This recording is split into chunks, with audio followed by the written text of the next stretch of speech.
দেড় বছর পর টয়লেটের বন্দি জীবন থেকে মুক্তি মিলল মানসিক প্রতিবন্ধী সুজিতের। এমন নির্মমতা যেন সিনেমার গল্পকেও হার মানায়। ব্রাহ্মণবাড়িয়ার নাসিরনগরের কাশিপাড়ায় বাড়ির পাশে খালের পাড়ে পাকা একটি টয়লেটের ভেতর থেকে ভেসে আসছে মানুষের গুনগানির আওয়াজ। এমন আওয়াজ প্রায়শই ভেসে আসে লোকচক্ষুর আড়ালে থাকা সেই টয়লেট থেকে। মূলত দীর্ঘ 1.5 বছর ছোট্ট একটি টয়লেটে বন্দি জীবনে আবদ্ধ করে রাখা হয় মানসিক প্রতিবন্ধী সুজিতকে। অন্ধকার শ্বাসরুদ্ধকর অবস্থায় খুপড়ি কক্ষে কাটত তার দিন রাত। খাবার খাওয়ার পাশাপাশি প্রাকৃতিক কাজও সারতেন একই কক্ষে।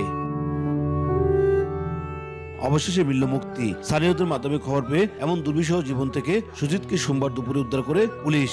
সুজিতের ঠাঁই মিলেছে এখন মাদক নিরাময় কেন্দ্রে। মানসিক ভারসাম্যহীন সুজিত কাশিপাড়া এলাকার মৃত হরেন্দ্র দাস ও আরজু দাসের দ্বিতীয় ছেলে।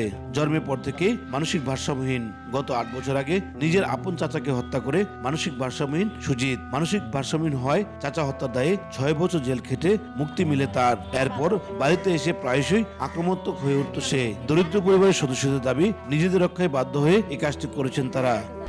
1, 2, 3 ঢাকায় জমি জিতে নিন 100% ক্যাশব্যাক সহ 20 কোটি টাকার পুরস্কার।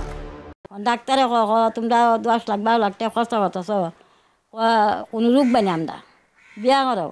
বিয়া করাইছি আরও বাড়ছে। এখন বউ গেছে পরে এখন আর ওই খাহারে মারার করছে। এখন দেখালাম সিলেট 1 লাখ টাকা রাখিয়া দিয়া 2 মাস রাখিয়া 1 লাখ টাকা দিলাম, কোনো কাম দেয় না। বাগানবাড়িয়া দিলাম 1 লাখ টাকা 4 মাস রাখিয়া আনলাম, এখন কোনো কাম দেয় না।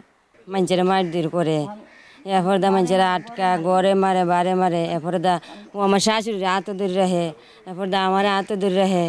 এরপর দান কিতা করুম, আমার জীবত আছে মারধর করে। এই কারণে আমরা জ্বালাই এটার মধ্যে তো রাখছি।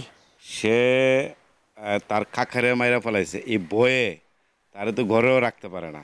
ঘরের মধ্যে রাখলে অনেকের আক্রমণ করে। ওই আর গরিব ফ্যামিলি, এদেরকে টাকার জন্য খুব অত্যাচার করে। লাস্টে এরা মানে না পায়রা এই বাথরুমের মধ্যে রাখছে। পুলিশ বলছে সুজিতের প্রতি এরকম বন্ধুদশা ছিল অমানবিক। পাবনা মানসিক হাসপাতালে পাঠানোর চেষ্টা চলছে বলে জানান তিনি। সে যেহেতু মানসিক বিকারগ্রস্ত, তার পরিবার নিজেদের নিরাপত্তার স্বার্থে তাকে ওখানে আটকে রাখে এবং খাবার দাবার দেয়।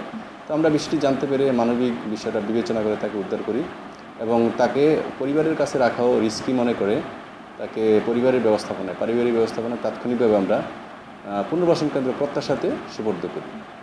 তো ইতিমধ্যে আমাদের ইউনো মহোদয়ের সাথে কথা হয়েছে যে তাকে পাবনা মানসিক হাসপাতালে চিকিৎসা করার ব্যবস্থা করার জন্য উনি প্রসেস করতেছেন। যদি এটা ব্যবস্থা হয়ে যায় তাহলে আমরা তাকে পাবনা মেন্টাল হসপিটালে পাঠানোর ব্যবস্থা করব।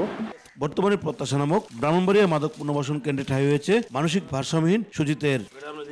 উজ্জ্বল চক্রবর্তী, সময় সংবাদ, ব্রাহ্মণবাড়িয়া।